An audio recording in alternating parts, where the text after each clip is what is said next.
The roar of engines still echoed in the parking lot when the man in the faded army jacket stepped into the roadhouse glow.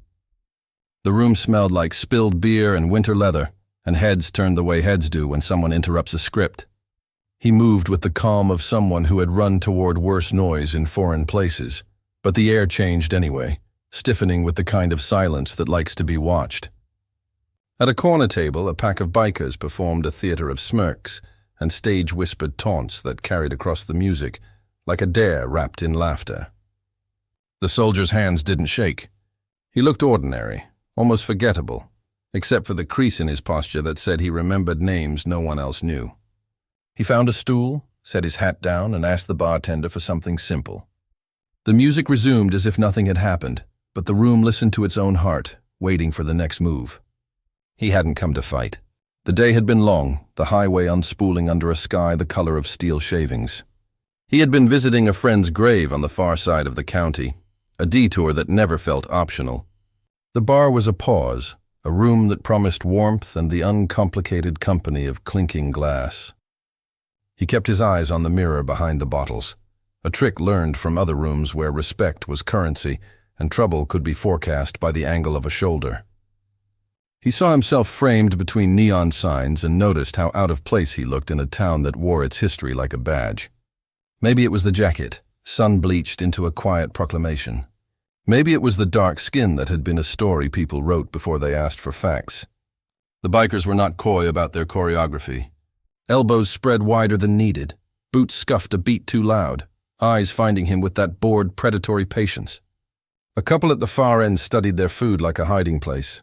The bartender wiped a ring of moisture into the wood and hovered close, the kind of protective neutrality that says both I see you and I can't fix this.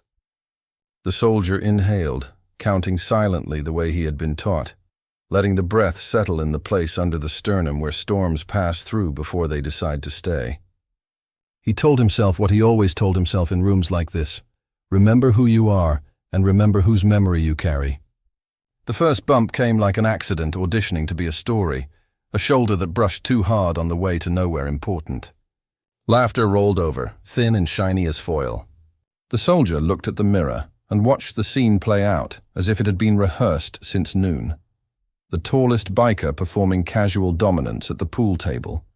The shortest one orbiting the soldier like a satellite. The one with the shaved head performing a one-man show of grin and sneer. Their jackets were a collage of skulls and slogans that dared you to misunderstand them. He let the noise pass through him, recalled the voices and dust of training days when someone barked push-ups over gravel and told him the difference between power and control. Control, he remembered, is power that decided to be kind. He focused on his glass, on the way condensation formed tiny galaxies and slid into gravity. Behind him, an old wood-burning stove popped like distant fireworks. He noted exits, counted tables, measured the distance between this moment and the parking lot where the cold would burn his lungs less. Racism in that room didn't need a megaphone. It wore a grin. It tested boundaries with the intimacy of a dare. A bump became a nudge. A whisper turned into a narrative designed to wound by 1,000 cuts rather than one slice. The soldier felt the bruiseless ache that arrives when a person realizes they are both invited and uninvited, both tolerated and targeted, a paradox that sours the simplest pleasure. He thought of home, of mornings when he ran before dawn because the road never judged him, and of nights when he slept in places whose walls learned his breathing faster than they learned his name. The second act happened quickly, as these things often do. A glass slid close to his elbow, not offered but placed like a trap disguised as generosity. The nearest biker hovered just long enough to ensure the room noticed the choreography, then drifted back into orbit, letting the soldier carry the weight of deciding what the gesture meant. A memory surfaced of a different bar in a different state, where he had learned that refusing a performance could be read as arrogance, and accepting it could be read as surrender. The room waited for a mistake.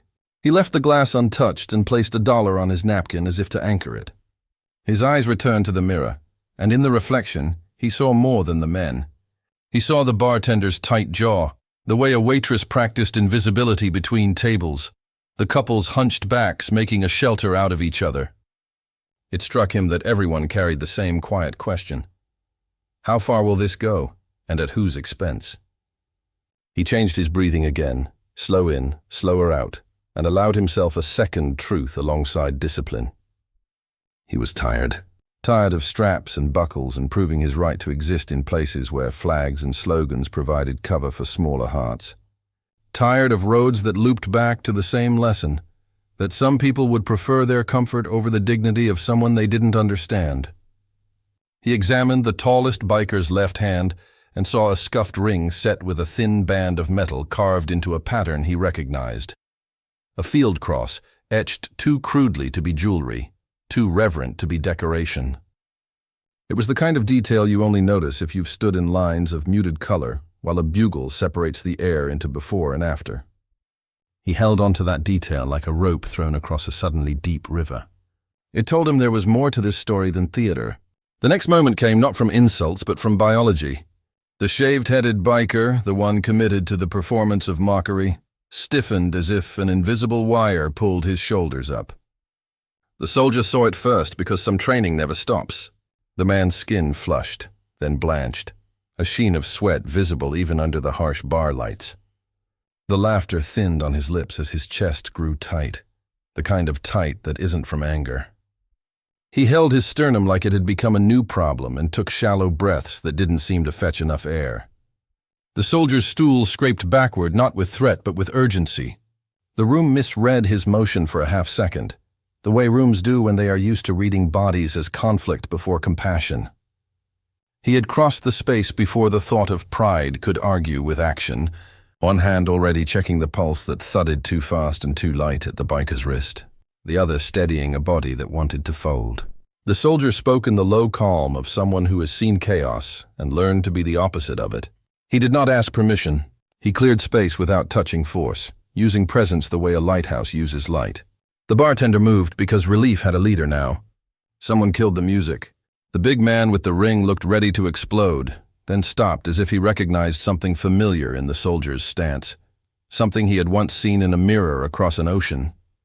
In those seconds, the room's temperature shifted from hostility to fear to cooperation, a weather system turning inside a building.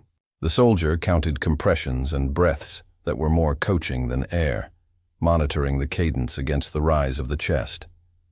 An ambulance would take time. He knew because he had asked the bartender to call without asking. He kept his face neutral, showing nothing and everything at once. He guided a waitress to bring aspirin and water, not because it cures what he suspected, but because sometimes a small instruction steadies the room while waiting for the right help. He lifted the biker's legs onto another chair to increase return, listened for the ragged flutter of a heart trying to be a drum again. The older man with the ring hovered, hands useless, eyes raw with the weight of 1,000 unsaid things. If the bar had been a stage, this would have been the part where the audience leans forward and forgets to breathe. Racism was suddenly a costume that looked ridiculous on a floor where life and death asked for attention. The soldier checked for a medical ID, found none, and cataloged scar lines and tattoos as if they were vital signs. He kept his voice steady and his hands precise, a quiet metronome that held back panic with skill. The room coalesced around usefulness. Someone propped open the door to the winter air. Someone found a first aid kit whose bandages were older than good sense. Someone tried to whisper a prayer softly enough that it would not shame the man who might need it. Sirens grew from rumor to promise, and by the time paramedics arrived, the soldier had stabilized what could be stabilized. The hand he held had loosened, and the face he watched had come back a few shades from gray. The paramedics took over with professional relief and respectful speed, slotting the biker onto a gurney and threading lines like lifelines. The tallest biker stood awkwardly as if his bulk were a confession. The soldier's palms smelled like disinfectant and cold metal, and he realized how quiet the room had become. The bartender's eyes shone with a gratitude that would need less clumsy words later. The soldier returned to his stool not because he needed to sit, but because he needed to finish something. He folded his hat into his hands and stared at the mirror again, watching the door breathe in winter and breathe out doubts. What stunned the room wasn't only that he had helped a man who had performed hatred with such ease. What stunned them was the absence of spectacle in how he did it. No swagger, no triumph. Just the practiced kindness of someone who has stitched together broken hours and delivered them back to daylight. The big man with the ring approached with a caution that felt like newborn humility, but the soldier shook his head gently, detouring the moment away from apology into something larger. He walked to the register, asked for the bill for the bikes table, and paid it without ceremony. He left a tip large enough to become a story the bartender would tell for months. Then he placed a small, folded card beside his empty glass, a card that had a name, unit, and the dates that bracketed a friend's life like bookends. He did not need anyone to read it. He just needed to leave it somewhere that had witnessed both ugliness and repair. Outside, the cold took hold of him in a grateful way. He remembered the ring again, the field cross scratched by a cheap tool. He understood that grief had many uniforms, and sometimes the loudest jackets hid the most frightened boys. He did not excuse the poison that had been poured so casually hours before. Kindness and accountability are not enemies, he told himself. They are a team built for heavy lifts. As his engine turned over, he felt the kind of fatigue that comes after carrying a burden someone else dropped. He took the long way out of town, past fences that had learned the shapes of wind, past a church whose sign promised hope in block letters, past a mural faded into gentleness. The night stopped threatening him and simply existed. He let the road do what roads have always done, draw a thread through the day and pull the knot of meaning tighter. By the time the bar found its laughter again, something fundamental had shifted. The tallest biker stood with his hands uncertain at his sides, as if he had been released from a role he no longer wished to play. The bartender wiped the counter slowly, aware that a story had been planted where a fight almost grew. In corners and along the long table, people began to reconsider small habits, the ease of piling on, the temptation to perform bravado for a crowd that secretly hates it. The waitress who had fetched aspirin texted her brother about first aid classes. The couple at the end looked at each other with a tenderness that comes from witnessing grace. And the man on the gurney, hours later in a hospital with soft lighting and professional calm, woke to a nurse telling him he had been brought back from a cliff by a stranger who should have owed him nothing. The soldier thought of none of this as he crossed the county line. He thought instead of a morning run, he would take when the sky opened like a clean page, of the weightless seconds when breath and stride keep the same promise. He thought of his friend's grave and how the grass there curls around the marble like a hand holding tight. He considered the math of courage, how it adds up not in grand gestures, but in thousands of small decisions to stand, to stay calm, to be larger than the worst version of a room. He did not believe in tidy endings, not in a country where old stories still leak under doors, but he believed in turning points that hinge on ordinary kindness. He believed in calling out ugliness without becoming it. He believed, stubbornly, in the possibility that a man whose ring carried a field cross might teach his circle a new ritual, one that honored service without requiring someone else to shrink.